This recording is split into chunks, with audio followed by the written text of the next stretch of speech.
Good morning. Welcome to First Parish Brewster.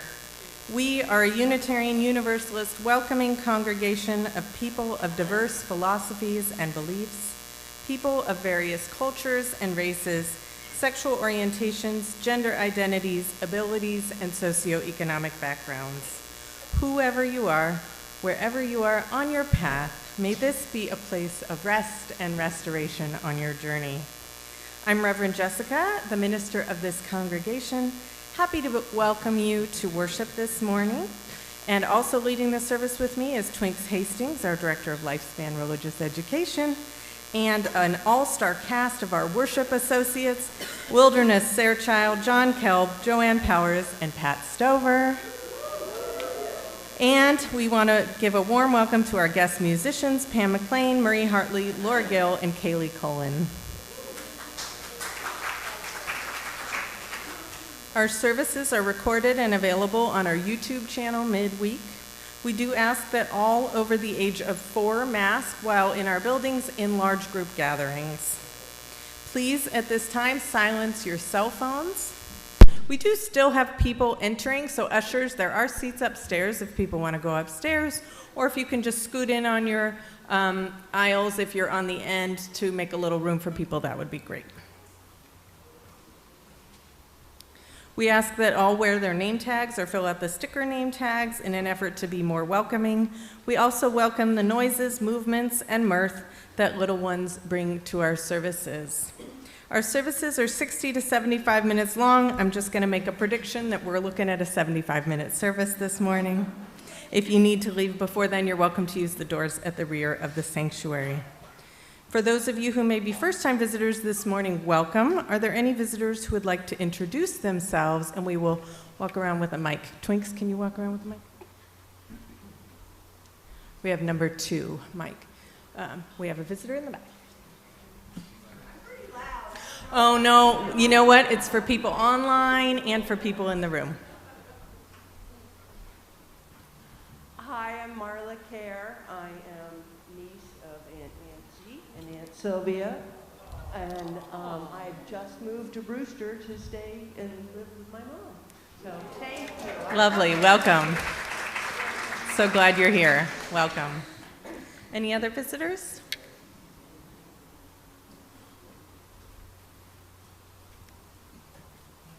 Okay. Welcome. Also, just a side note, please save this parking right in front of the church for accessible parking. If you don't need accessible parking, please either park in the parking lot over there or the parking lot behind us. Please save that for accessible parking for those who need it. Welcome on this morning, which we make sacred by our presence together. A big welcome to everyone streaming. Let's give them a wave. And a big welcome. I don't think anybody's listening outside, but if they are, we'll give them a wave. The spirits, there we go. And just a couple of community news announcements. The fall retreat next Saturday, October 22nd, we still have space for from 9 to 3 p.m. So please email me if you would like to attend that next Saturday from 9 to 3 p.m. It's going to be a really lovely time. I'm not just saying that because I am leading it. Also, the class that myself and Twinks are leading several Monday evenings, the new UU, still has space as well. If you would like to join that, email myself or Twinks and we can get you signed up for that as well. Great. Next Sunday, you're invited to join us for a service on reproductive justice. I still need your stories. I've gotten one story about reproductive justice. So if you have a story, it can be shared anonymously. You would obviously send it to me, but I can share it anonymously. So please do send me your stories for that service. All are welcome at 10 a.m. After the service today, you're welcome to join us for coffee hour in the parish room. We have been doing coffee hour with masks optional. If you would like socialization time, keeping masks on, you're welcome to stay in the sanctuary and socialize with people in here. Also, today will be the first of our Getting to Know Us orientations. These occur on the third Sunday of each month, and they'll be in the back corner where the kids are right now at 11:30. So if you are new to our congregation, you want to learn more about First Parish and Unitarian Universalism, please join us at 11:30. And I'm leading the first one today. We do have lots of spots in the pews. If people can scoot in from the aisles to leave some room for people to come in and sit, that'd be great. Thank you.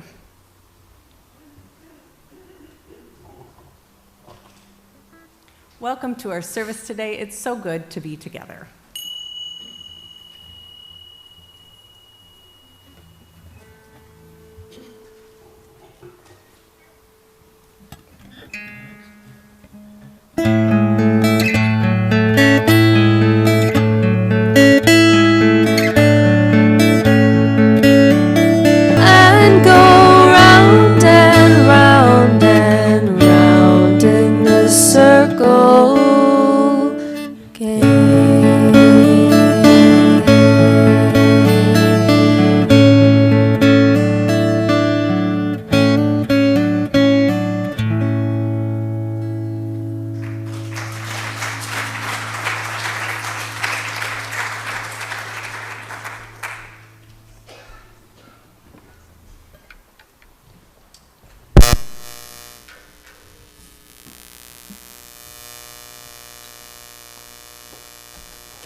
Hags and crones and bags of bone.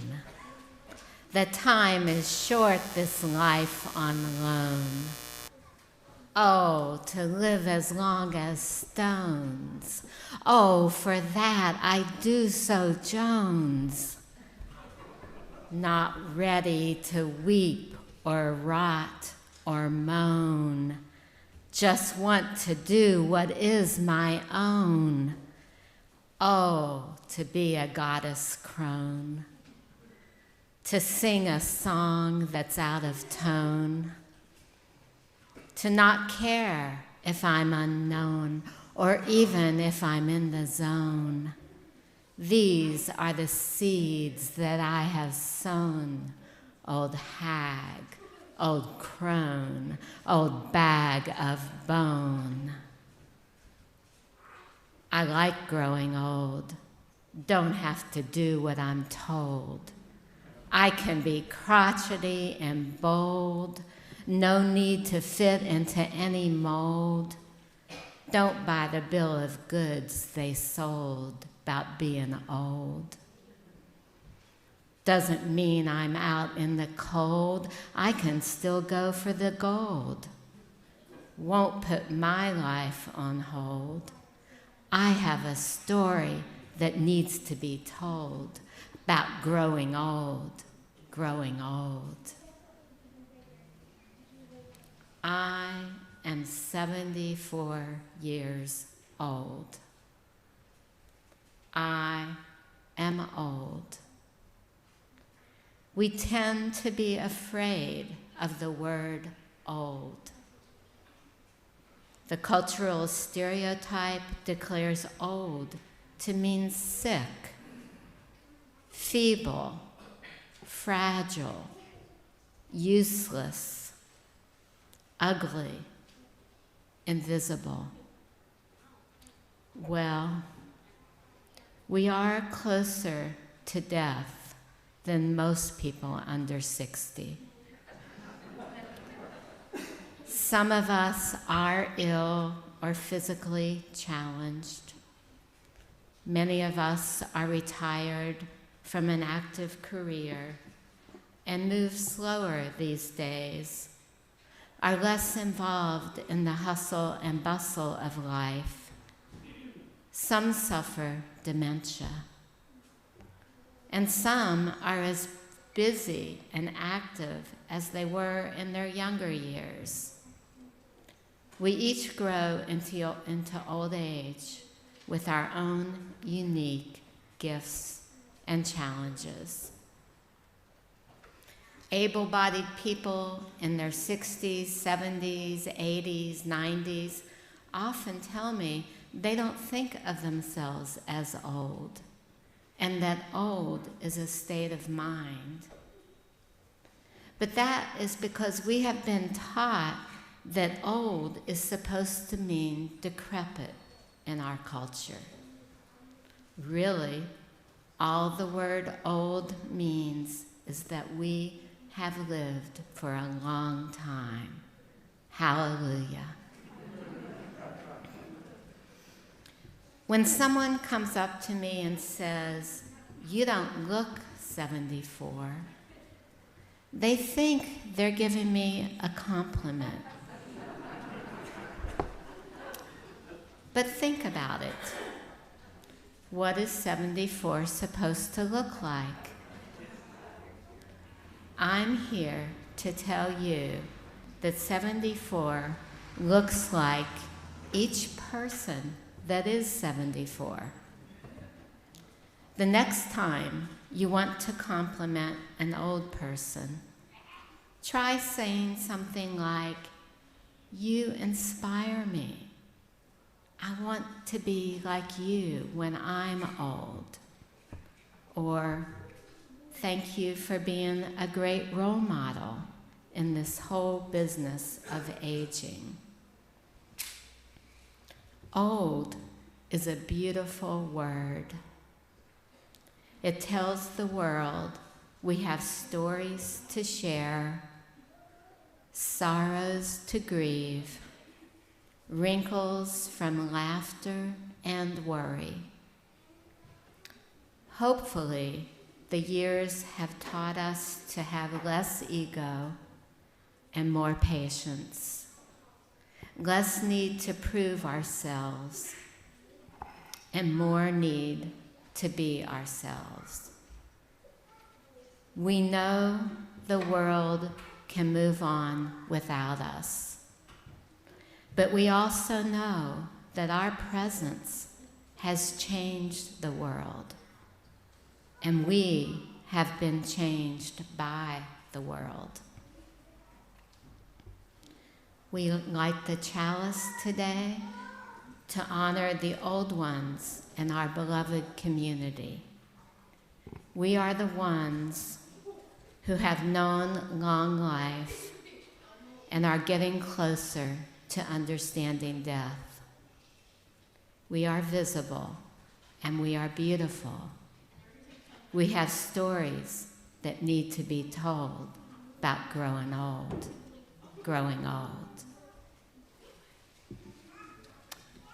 Please stand in body or spirit for hymn number 311 in the gray hymnal, Let It Be a Dance, and we're only going to sing the first two verses.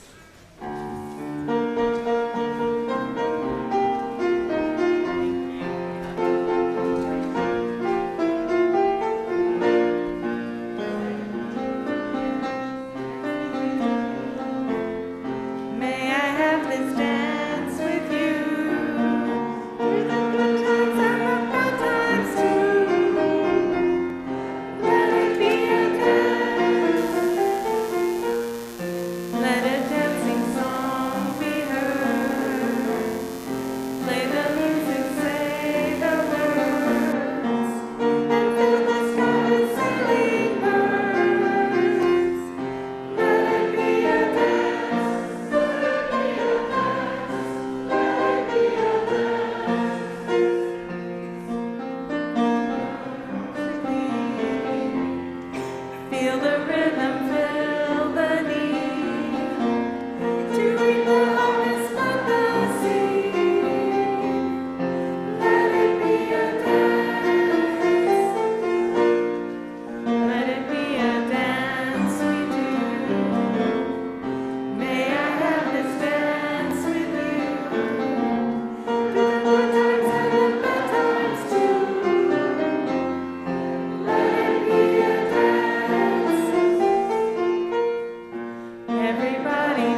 remain risen for our affirmation in your order of service. We believe in love. Love is the doctrine of this church. We believe in truth. The quest for truth is its sacrament. We believe in helping others. And service is our prayer. We believe in the sacredness of life. To the end that all souls shall grow into harmony with the divine. Time to invite all of our children and youth who want to come forward for a story. Anyone young at heart that wants a front row seat, come on down. I'm gonna have you all sit kind of in this area because we have a little stage over there.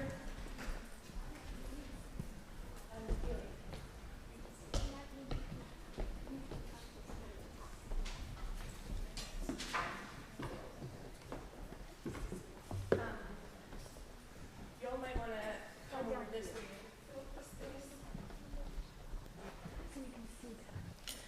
Everyone who's over here, because we're going to be looking over to this rug over here, that's where actors are going to be. We paid for prime actors this morning, so you don't want to miss it. Okay, great.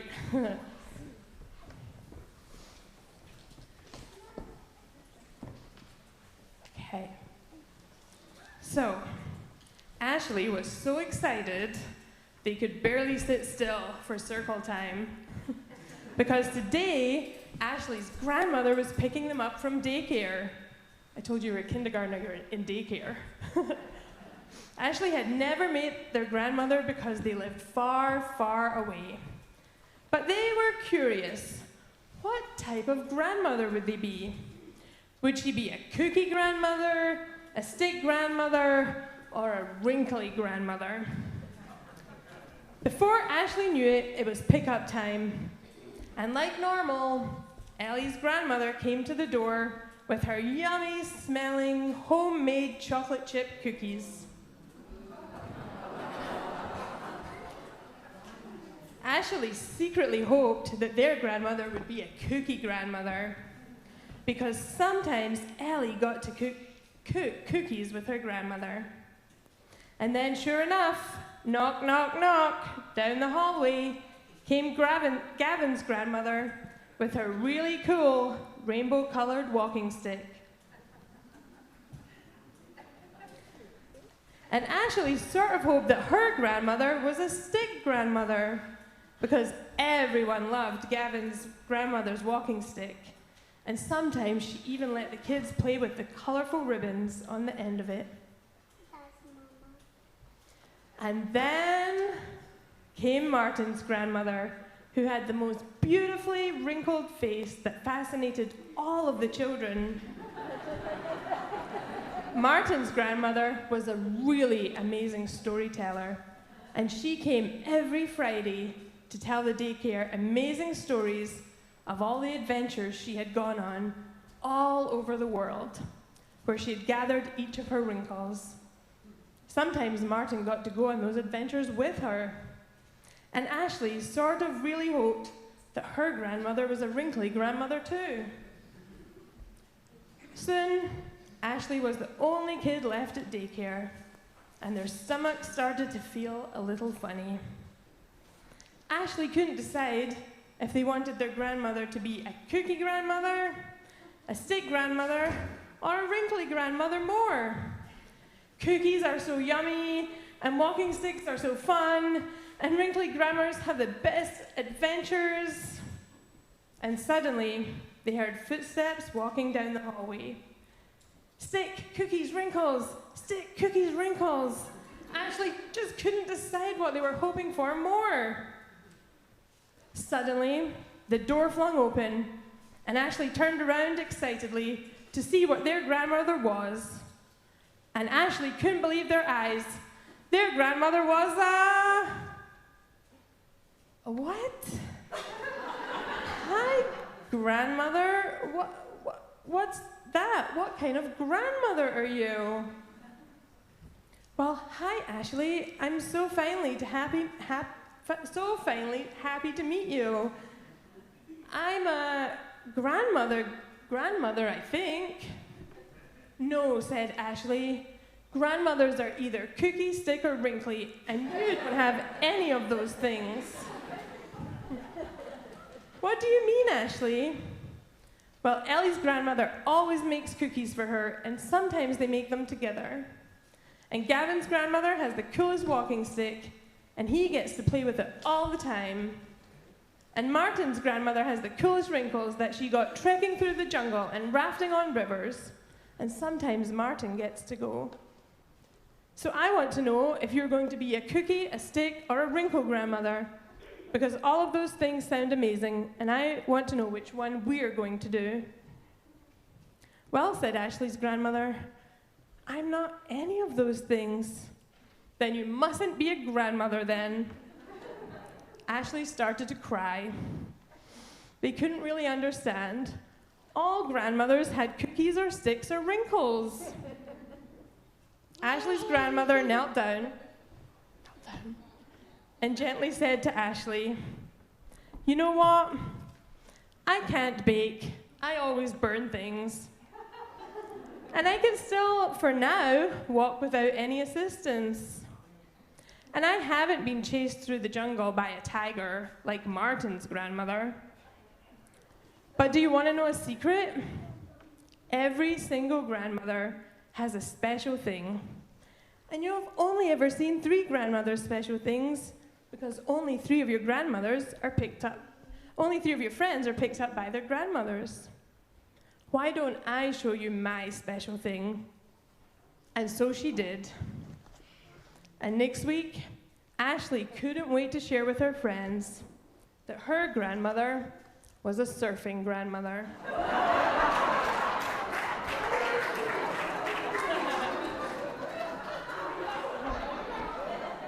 So thank you to our wonderful actors and actresses.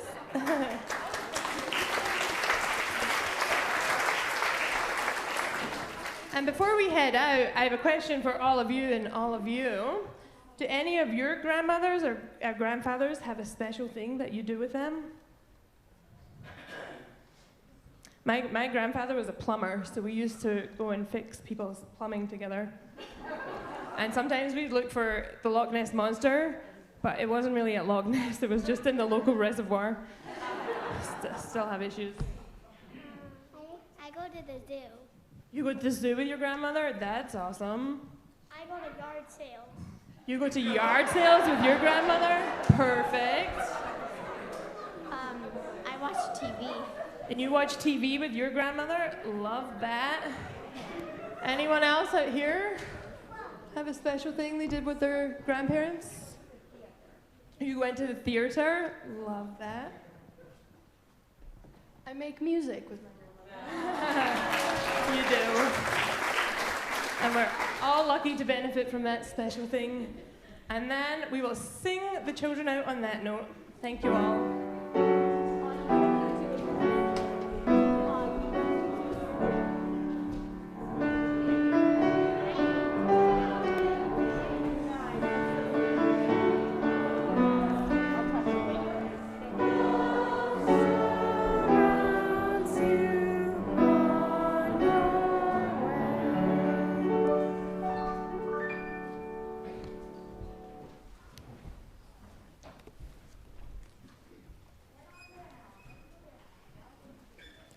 We now enter a time of meditation, so I invite you to settle into your seat, cast your eyes down or close them.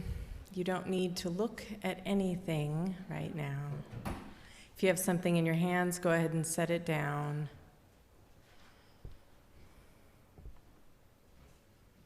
We're going to do a body meditation today.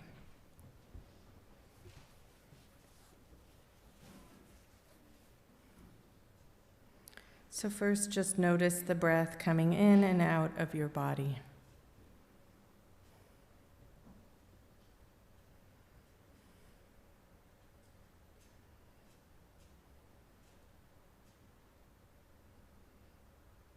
And we'll begin with your feet. Notice your feet if they are resting on the ground or something else.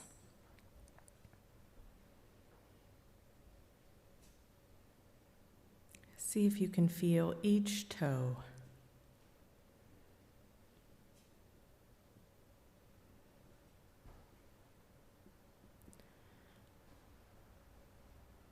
Notice if you are wearing socks, if you can sense the sensation of those socks, or if you have bare feet against your shoes, just notice without labeling.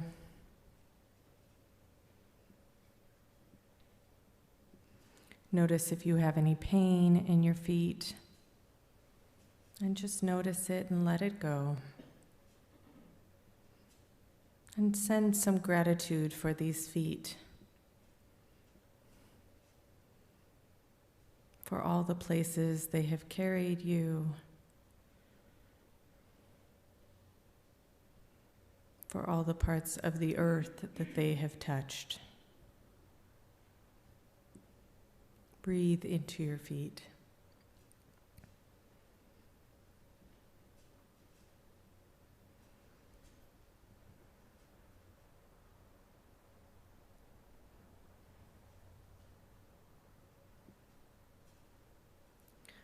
Breathe into your calves, traveling up them. Resist the urge to move each body part when I name it. Just breathe into them.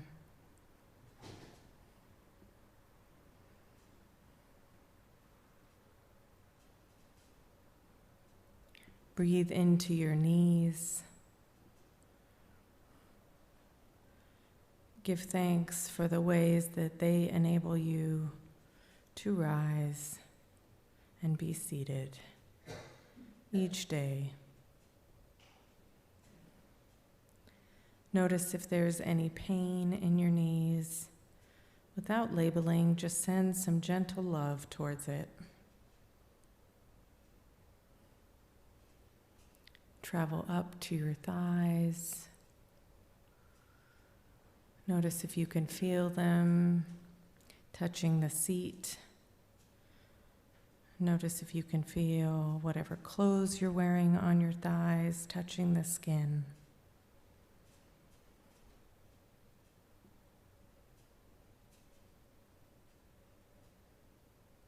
Give thanks for your legs.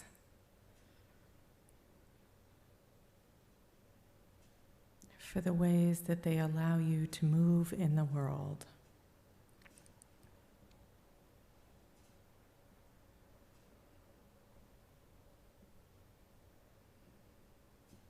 And now move into your pelvis and your buttocks. Notice your seat, the feeling of sitting in your seat.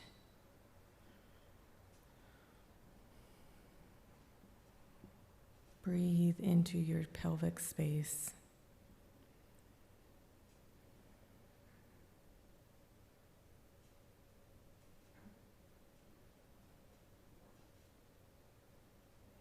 Breathe into your hips. Give your hips some love and gratitude. If there's any pain, just notice it without labeling.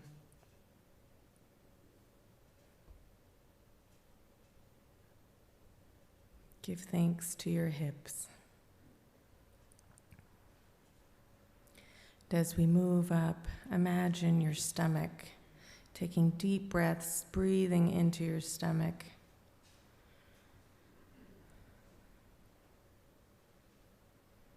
Giving thanks for the way that it processes nutrition in your body.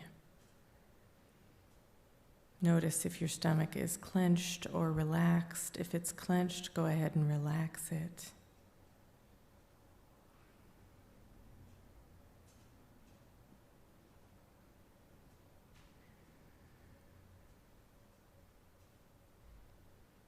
And move your attention up to your lungs.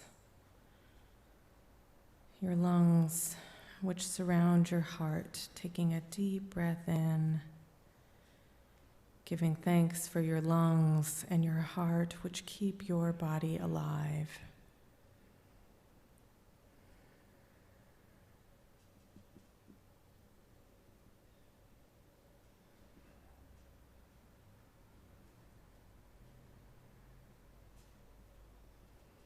send some gratitude to your lungs and your heart.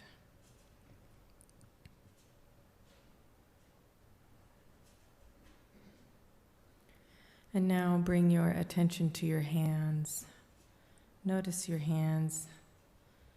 If they're resting on something, notice the feeling of that contact. Notice their temperature. Notice if there's any pain in them this morning.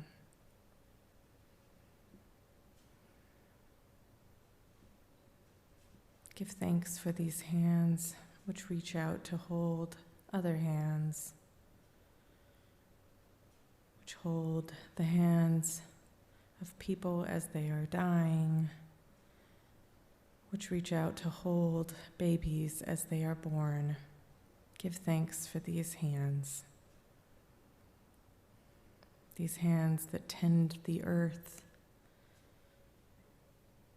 that tend to the flowers and the vegetables. We give thanks for them. Now move your attention up your arms to your elbows, just noticing without labeling. And you're going to keep moving up your arms, bringing your attention to both arms, the entire arms, giving thanks for them for the ways that they are able to embrace others, the ways that they are able to embrace yourself, able to allow you to get dressed in the morning to feed yourself.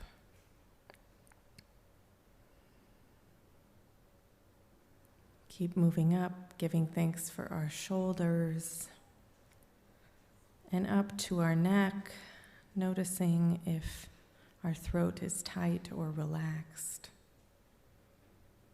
Noticing if our jaw is clenched, keep moving up, noticing your face and your ears and your head. If your forehead seems creased, just breathe in. Giving thanks for your brain and your eyes and your mouth that allow you to appreciate and participate in so much of life. And now breathe into your whole body, feeling each breath reverberate through all of the areas that you have just gave gratitude for. And we will sit in that gratitude for a moment of silence.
Today would have been my niece Catherine's 40th birthday, but cancer took her when she was only 41. As I age, I do my best to feel gratitude that I have the opportunity to face the challenges of aging. 5 years ago, I rode my bike for a cancer research fundraiser for the first time. As I trained for the 45-mile event, my goal was to be able to keep up with my niece Laura, who had become a triathlete. Laura had the good grace to slow down for the last few miles as her uncle couldn't quite keep up the pace anymore. But I have kept training for the annual event since then. It's an emotional experience to ride in an event with thousands of other riders, many of them courageous cancer survivors. The riders are supported by hundreds of volunteers and are cheered and thanked along the way for the effort. It gives me a lot of motivation. I also participated this year in a fundraising ride for the Crohn's and Colitis Foundation with our daughter Christina, her partner Tim, and other awesome folks dedicated to raising money for that fine organization. There were about 30 of us on our team who rode over 100 miles. Many of them, like my daughter, are Crohn's colitis patients courageously riding. Gives me a lot of inspiration. During a training ride this summer, it occurred to me that I'm conducting an aging experiment on myself. For 5 years, I've been improving my cardiovascular health as I've entered my 60s. How long can I keep this up? I intend to find out. I am encountering some limitations along the way. Inspired by that triathlete niece, I started running this past winter for the first time in many years. I encountered foot pain and a diagnosis of Morton's neuroma and falling arches. Laura can carry the family triathlete banner. I became curious about the shape I was in compared to other cyclists my age, so I entered the Massachusetts Senior Games cycling events. The Games offer medals in 5-year age brackets for women and men. I won gold in both time trials and the road race. It's really not that impressive, as there was only one other guy in my age bracket. But still, I was delighted to finish second overall in the road race. But being beaten by a rider from an older age group shows I still have room for improvement as I age. Now, I'm not here to recommend y'all start cycling. Well, it's not a terrible idea, and I know many of you do, or even rode bicycles to church today. But find what brings you joy and keeps you active in body and spirit. Seek gratitude in the process while acknowledging limitations. Like me, I hope you find motivation and inspiration from the courage of others. You might be pleasantly surprised at how your body, mind, and even your spirit responds. I'm rather shocked at my progress. I'll ask you to please rise in body or spirit for hymn number 101 in the gray hymnal, verses 1 and 2 for Abide with Me.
Please be seated.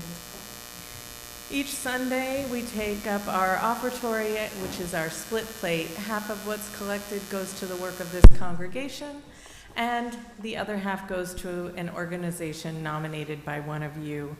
This morning's offering is a split plate with the Alzheimer's Association. The Alzheimer's Association leads the way to end Alzheimer's and all other dementia by accelerating global research, driving risk reduction and early detection, and maximizing quality care and support. And I know many people have received support from them in this congregation. However you choose to give today, we thank you for your gratitude. You can text to give, the number's in the order of service. You can donate on our website, or you can put cash or a check in the offertory box. The offering will now be gratefully received.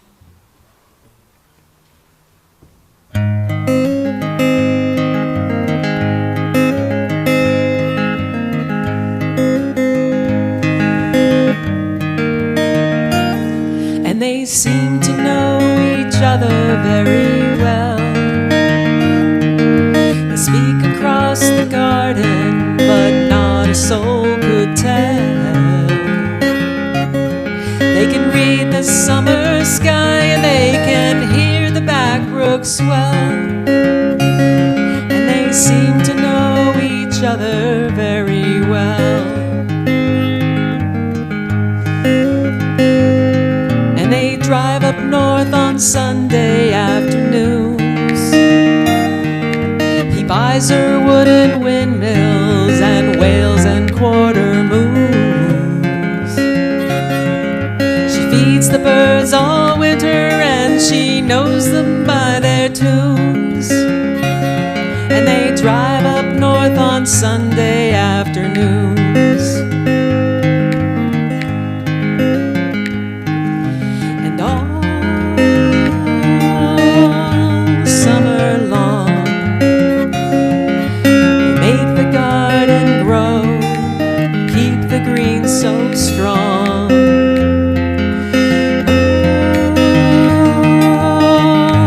Wish them well for standing on their own. And they buried their old dog in their backyard with a fence of plastic roses, St. Francis standing guard. She speaks of him quite often, to this day she takes it hard. And they buried their old dog in their backyard.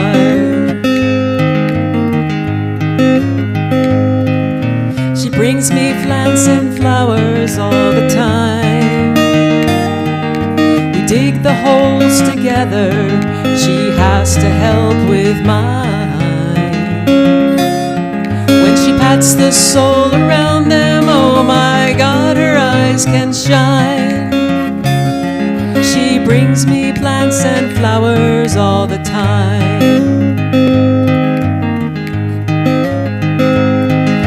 And all summer long they make the garden grow, keep the green so strong. Oh, wish them well standing on their own.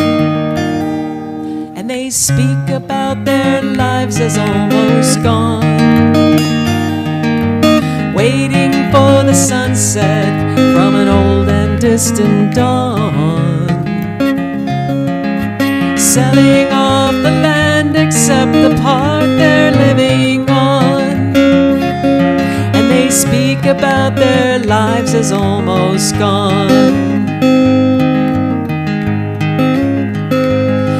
They seem to know each other very well.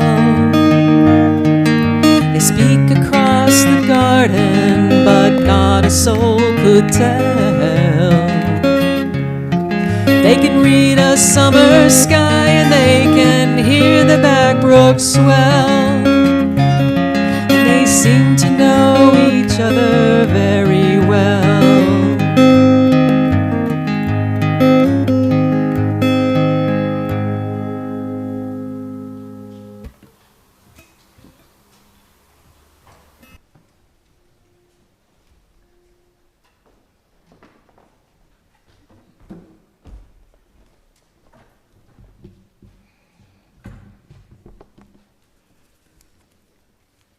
the relief. We women are pretty used to dealing with sexism by this time in our lives. But now that we're getting older, we find that we have another ism to deal with, and that's ageism.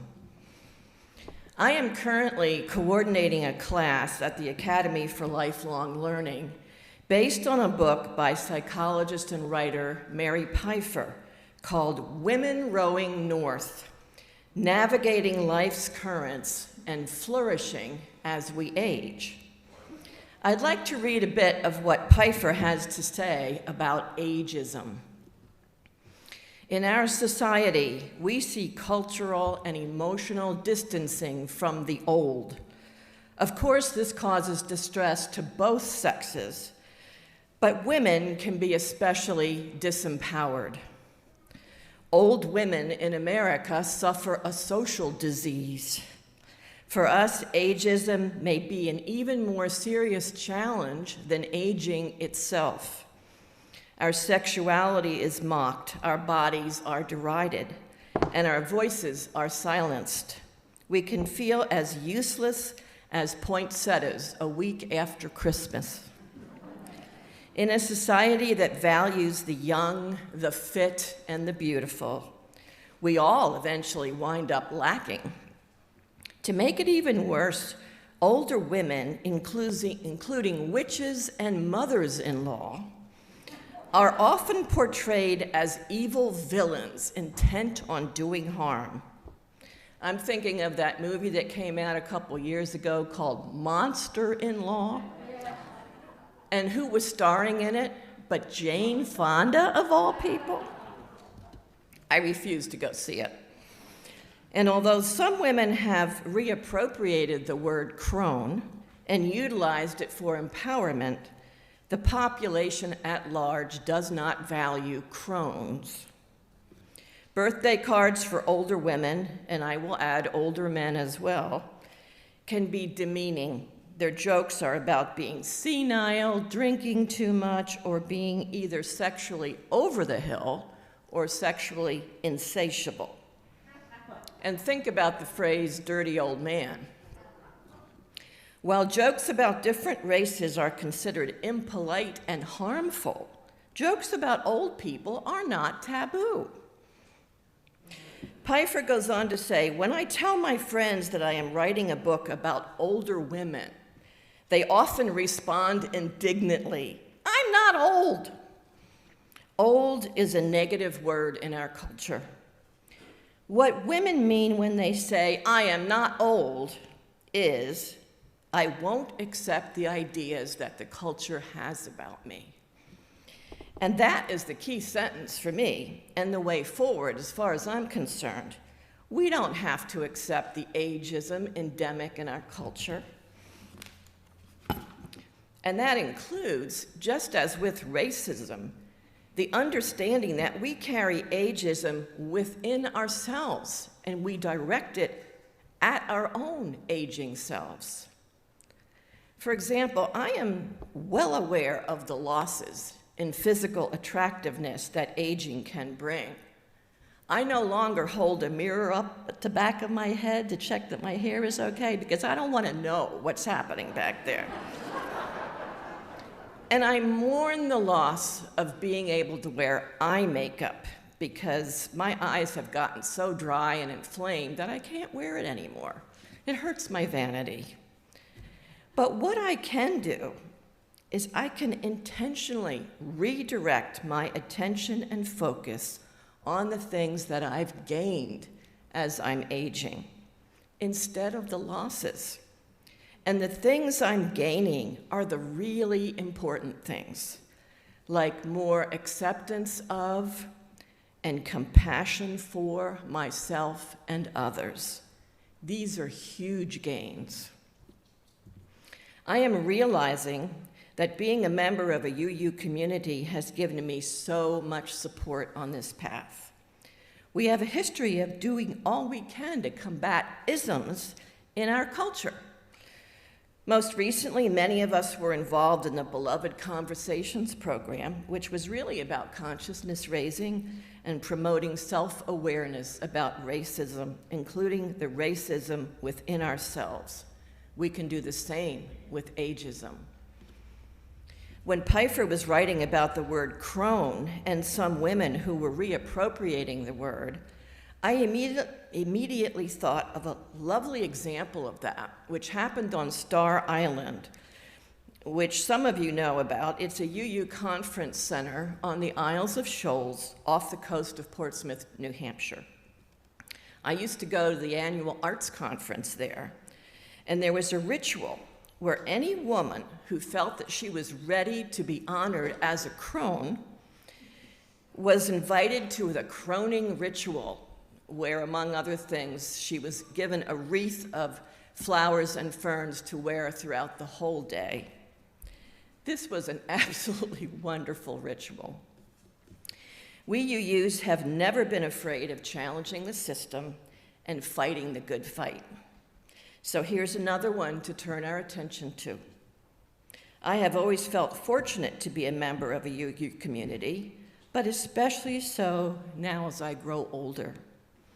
We are a community who covenant to affirm and promote the inherent worth and dignity of every person, and I add, no matter what their age. Amen and blessed be.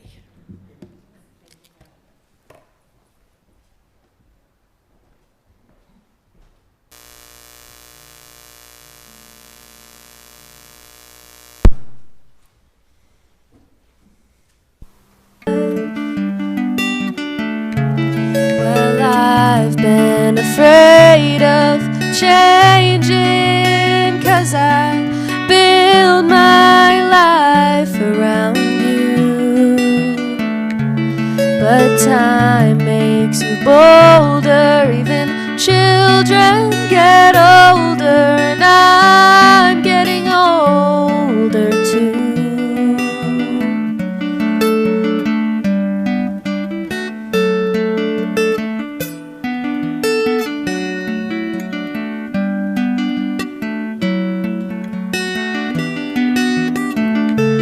Well, I've been afraid of changing, 'cause I build my life around you. But time makes you bolder, even children get older, and I'm getting older too. Oh, take my love, take it down. Oh, climb a mountain and you turn around. And if you see my reflection in the snow-covered hills, will the landslide bring it down? And if you see my reflection in the snow-covered hills, will the landslide bring it down? Oh, the landslide to bring it down.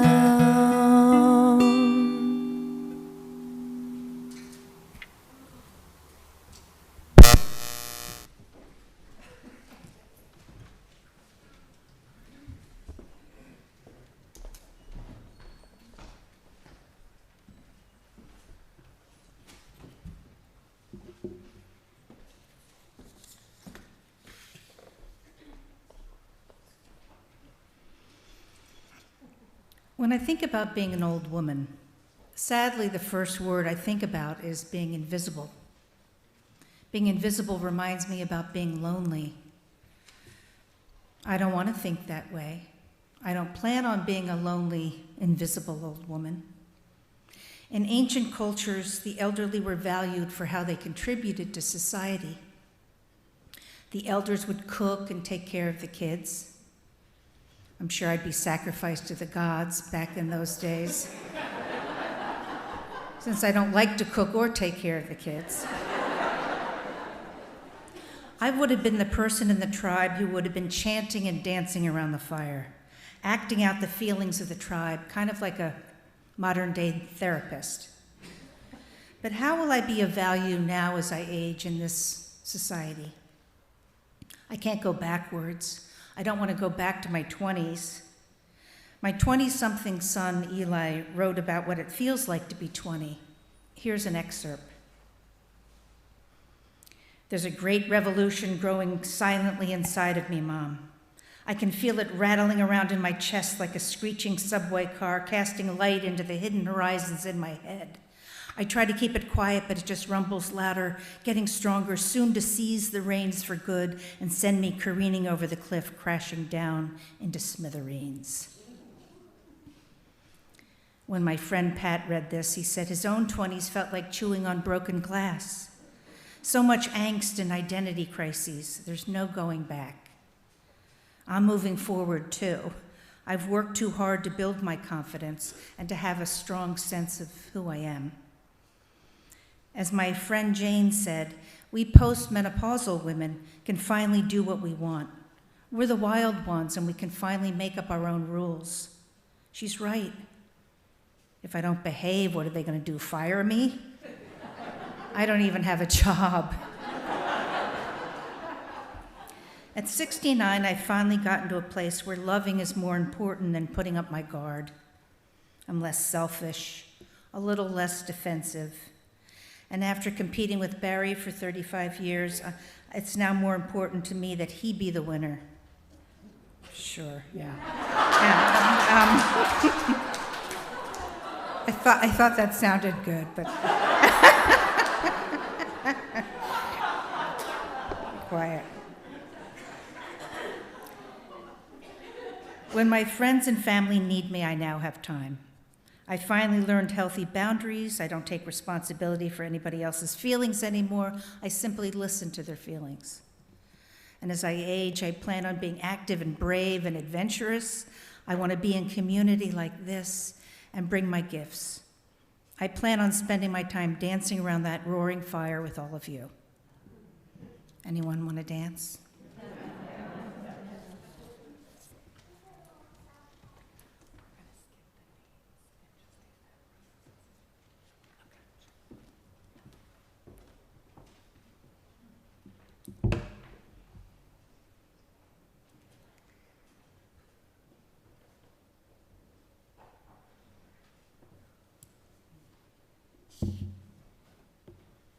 The perils of using an iPad is that right when you need the document, it closes on you. So now we are going to do an elder ritual. While the worship associates and I were meeting to plan this service, Pat told us this story about the croning ritual that you heard and how meaningful it was. So together we decided to honor the elders among us. So you get to decide if you are an elder. This doesn't mean anything other than you wish to be recognized in this community. We don't put an age on this. We don't put an activity level of engagement with the congregation on this. Everyone gets to decide for themselves, which means no deciding for the people around you and giving little nudges. So therefore, our worship associates are going to hand out roses. So if you would like to be recognized as an elder, please raise your hand and they will bring you a rose. And can I have one of my worship associates to go upstairs? Would someone, Wilderness, thank you. And they will bring you roses.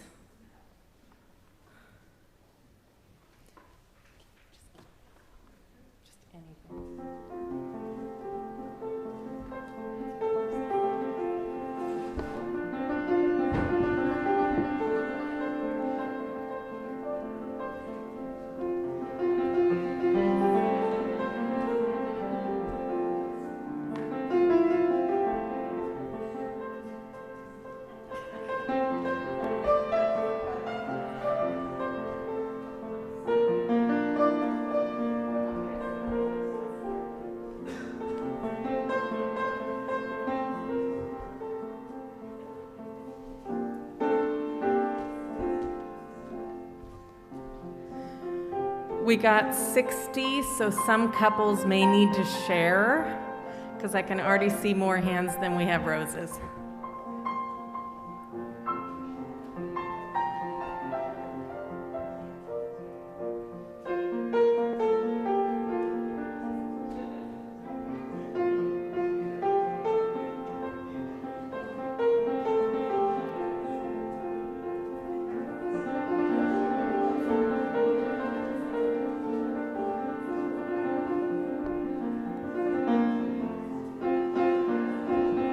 Joanne in the back corner.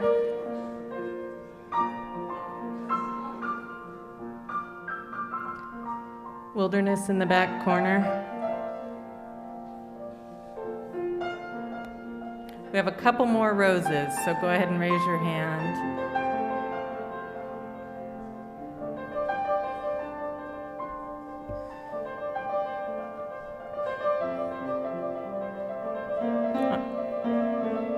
On your left as well, Wilderness.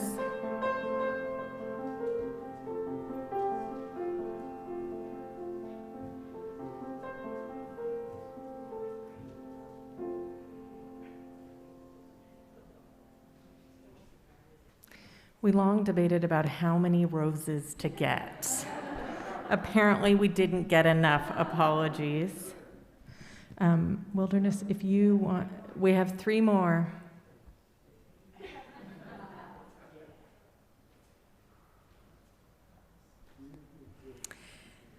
And I invite our elders to rise in body or spirit to receive our congregational blessing, which is on the back of your order of service. So everyone who is not identifying as an elder, you're going to speak very loudly. And the elders, you're just going to receive this. That's all you have to do is receive it. So I need everyone who's not an elder to project with me. Elders, we recognize and honor you. We name how ageism demeans and silences. We want you to know we honor your voices and your wisdom. Please keep sharing with us. Know that you are a valued member of this community. As your community, we covenant to hold you in our circle for the rest of your days. Let the people say amen. All right, go ahead and be seated.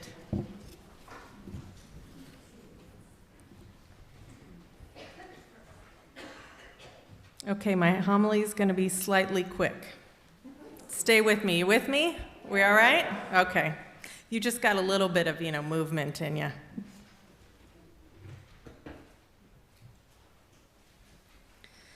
Ten truths I have learned about aging. I have learned these during my time as an occupational therapist, as the granddaughter of 6 grandparents, one of which is still alive, and as your minister. Note, disclaimer, this is not true for every person, but these are common themes that have emerged. Number 1, I've already had 2 of the worship associates share this today. For some people, the thought of being old is a hard pill to swallow. As many of you know, my dear grandmother died this year at the age of 86, and it was only this year that she went to the senior center. For the last 5 years, we would suggest the senior center for some social interaction or some classes, and she would say, "Why do I want to go hang out with those old people?" For some people, they never identify as old, and what that can lead to is isolation from activities. Which leads to my second point. Getting old is incredibly lonely.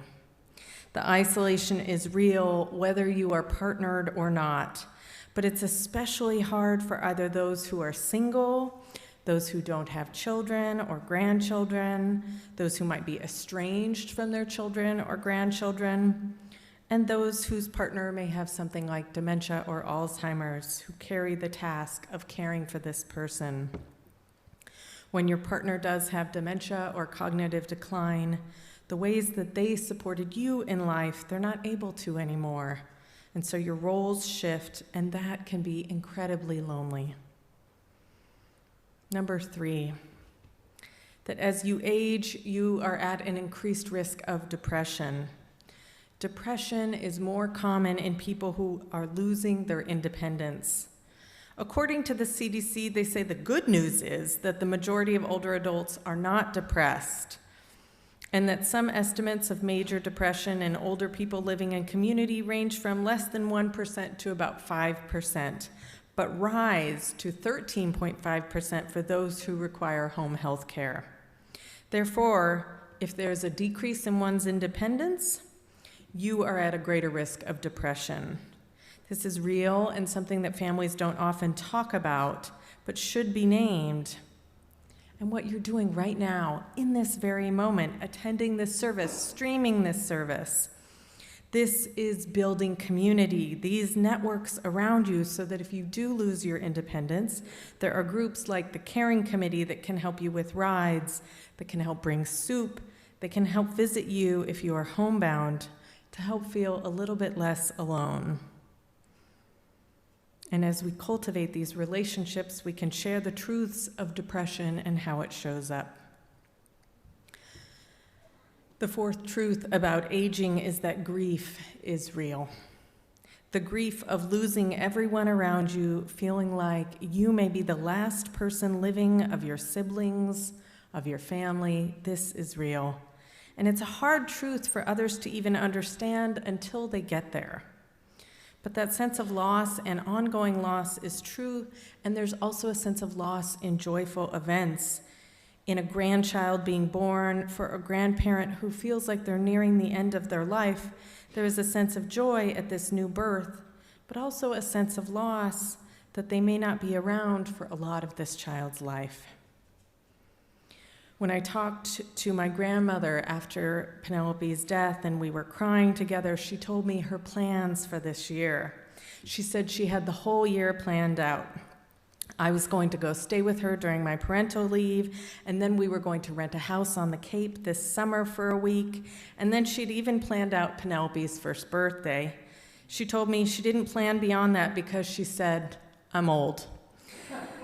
So it's a sense of ongoing griefs, even amidst joy. The fifth truth about aging is that for some, it comes with an awareness of what's really important in life. And often it comes down to relationships. Often it comes down to not fighting about who is right, but about being in relationship, acquiescing, because you have a sense of the bigger picture. The sixth truth about aging is that Hollywood tells us as people age, like if they're super grumpy and crotchety, they will all of a sudden have a watershed moment and be nice and turn the corner like Scrooge in Christmas Carol. That's not true. Most people, providing that they don't have a diagnosis of something which will alter their personality, most people die as they age. So whatever their personality was in life, sometimes it can get a little more magnified in age. And sometimes that can be surprising for some, because I think Hollywood has fed us a bit of a lie with this. The seventh truth I have learned about aging is very practical. Having a will is not good enough. You need to have a living trust. If you have a will, your estate will go into probate, which will be a huge pain for whoever you are leaving your estate to. You need to have a living trust. The eighth truth I have learned about aging is that it's really hard for people who have been independent their whole entire lives to have their well-meaning family members tell them what to do, or ask them if they've been drinking enough water, or speak to them as if they are children again. And it's also incredibly hard to ask for help. The ninth truth I have learned about aging is that capitalism dictates how we live and how we die in this country, that people without strong advocates or without resources, especially financial resources, are often treated poorly. They're often pushed to have services they don't need so facilities can get more money. And letting people die in ways that honor their respect and their inherent worth and dignity is not something that we do well. unless someone has fierce advocates and resources on their side. So be very clear with your friends and your family about what your wishes are should you become incapacitated, so they know. And this doesn't just apply to everyone who's over the age of 60. It applies to everyone. And last but not least, the 10th truth I have learned about aging is the importance of respect and care. Oftentimes, respect shows up like accessibility, like using microphones when we talk in the sanctuary, like making sure people know where the ramp entryways are. Which door has a ramp in this sanctuary? Okay, that one. There's another one. Yeah, like 3 of you. So this door, so if you see someone who's visiting in a wheelchair, they don't have to go all the way around this way. That door has a ramp too. And also making sure that people can always get rides to church, not automatically assuming that because someone is elderly they need help, but making sure they have access to a seat at the table. And when they get to that table, making sure that their voices are heard and that their opinions are elicited. These are not all the truths I've learned about aging, just 10 of them. I name these because these are often things that aren't talked about but are present in the room. And when we share these with each other, it's an act of trust. And I want to stress on you the great privilege it is that for people who are aging to let me into their life, to share their thoughts and their feelings with me. It's a gift that I do not take lightly. And I hope you all feel the same when people let you in on what aging is like for them. I hope we have more conversations about this. And it doesn't have to be all one way or the other. It doesn't have to be all sunshine and rainbows or all a listing of one's various ailments. It can be both. But whatever your truth, whatever the truth of aging means to you is your truth, and it's valid and worthy. It takes courage to name the truths of aging. It takes courage to name your truths. Courage is our theme this month. May we have the courage, with however many years we have before us, with the ways that we live and the ways that we choose to die. May we take deep care of each other in this living and dying. May we turn towards love with each other again and again for all of our days, and keep saying yes to each other. Amen, and blessed be. Please rise in body or spirit for our closing hymn, number 6 in the gray hymnal, Just as Long as I Have Breath.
Will you turn and face each other and tell someone yes? Tell someone else yes. Tell someone else yes. May we keep saying yes to each other over and over again. Please join us in our parish room for coffee hour, which is mask optional, or you're welcome to stay in the sanctuary and socialize. And we will start the getting to know you in about 15 minutes in that back corner.